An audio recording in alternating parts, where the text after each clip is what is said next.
Tole akkam jirtu dhaggeeffattoota keenya har'allee deebinee dhufnee jirra. Ammoo seenaa ajaa'ibaa kan namni kamuyyuu irraa hin haasa'inii fi kan namni kamuyyuu hin yaadanne Ustaaz Raayyaa Abbaa Maccaa Shabboo miidiyaa irratti kan haasa'e qabadhee isiniif dhufee subscribe share gochuu hin dagatinaa. Intro gabaabduu tanaan booda walitti deebi'u.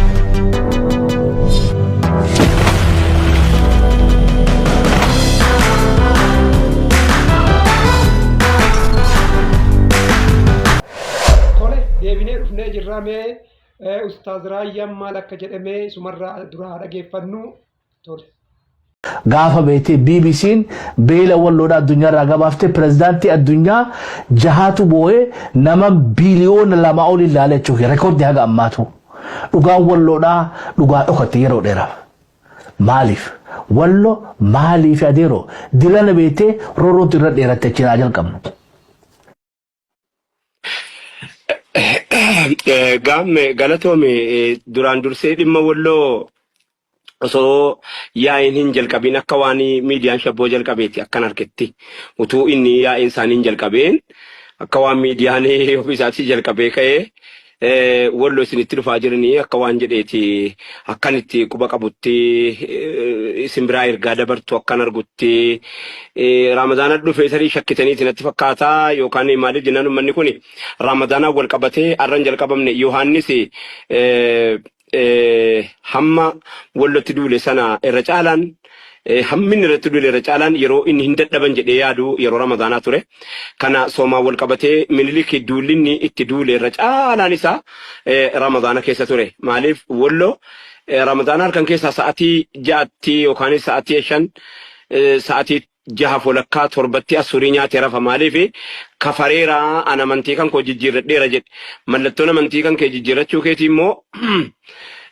keetii immoo halkan kaatee Ramadaana keessa waa nyaachuu dhabuudha jedhanii jennaan hamma Ramadaana keessa hangi gabroome naannoo warra Booranaa warra Iluu warra Baabboon adabni jarri adabame adaba addunyaan kun takkaas hin dhageenye adabni jarri adabame adaba takkaa takkitti addunyaanis quban qabne keessa sa'aatiin midhaan warri walloo midhaan Minilik calleessu Ramadaana keessa ture.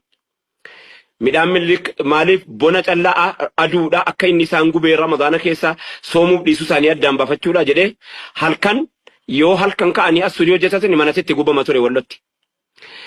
Manatti gubama ture kun seenaa lafa jiru kan hin dubbatamin kan dheedhatee lafa ta'a jiru waa'ee walloo hadhan jalqabamne jechuudhaaf hin jedhe.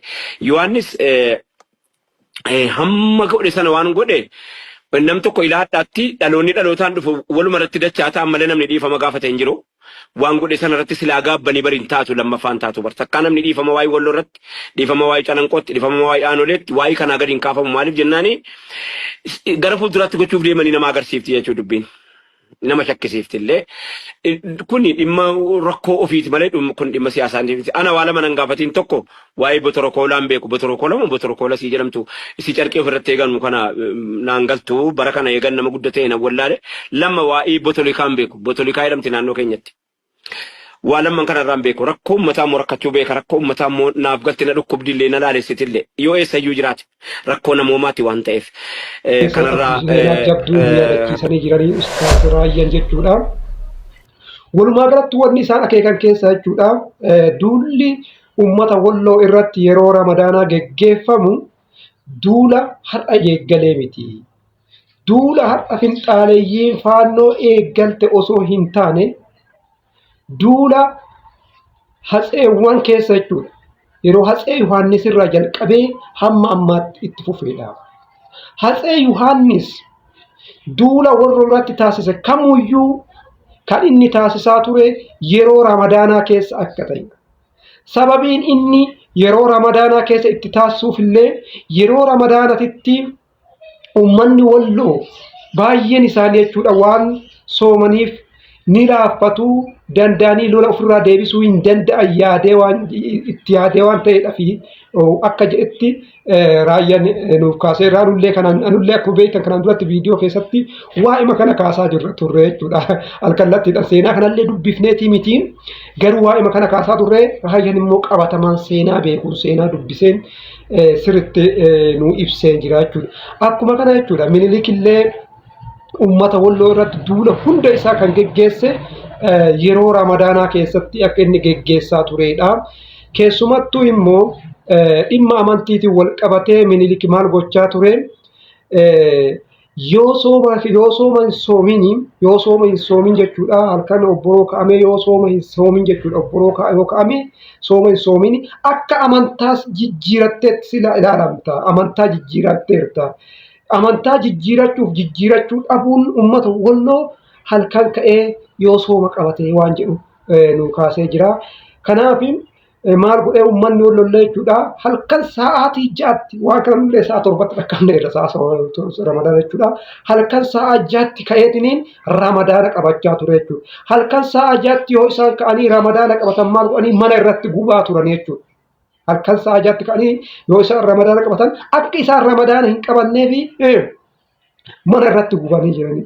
Ramadaan san hin qabanne jechuun maal jechuudha? Akka isaan yaadanitti amantaa jijjiirratte jechuun waan yaadaniif jechuudha. Kana qofaa miti jechuudha. Midhaan Minilik jechuudha kan sassaabamu yeroo ramadaanaa keessa bona keessa jechuudha. Yeroo kanatti sa'aatii 6tti namni kun ka'eetiniin ramadaana kan qabatu yoo ta'e deebi'eetiniin midhaan san kan sassaabu yoo ta'e ni dadhaba waan ta'eef ramadaana kana soomuun qabachuu hin danda'u.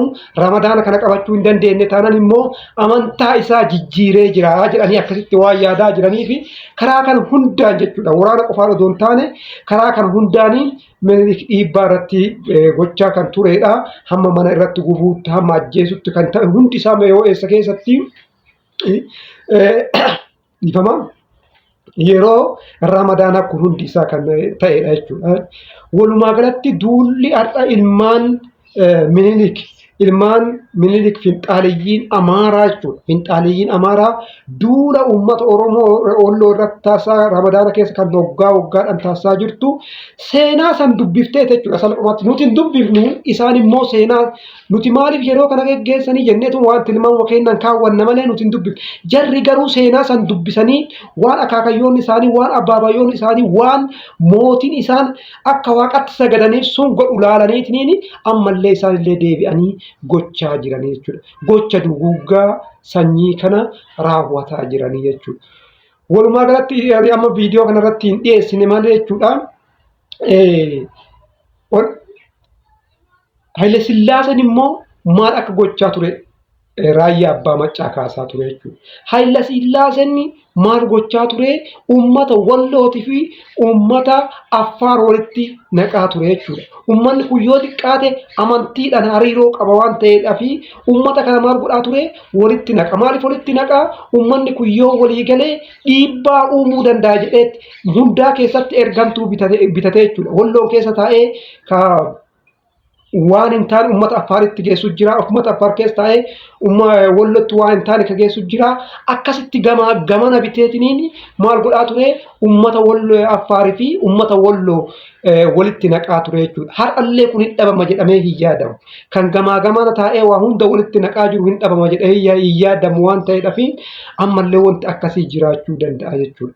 Kanaaf ani kanaan duratti illee viidiyoo koo keessatti maxxansee jira. Induun wanni uummanni Walloo gochuu qabu keessaa fi bulchiinsi Walloo gochuu qabu keessaa hariiroo uummata Affaar wajjin gabbifachuu danda'a.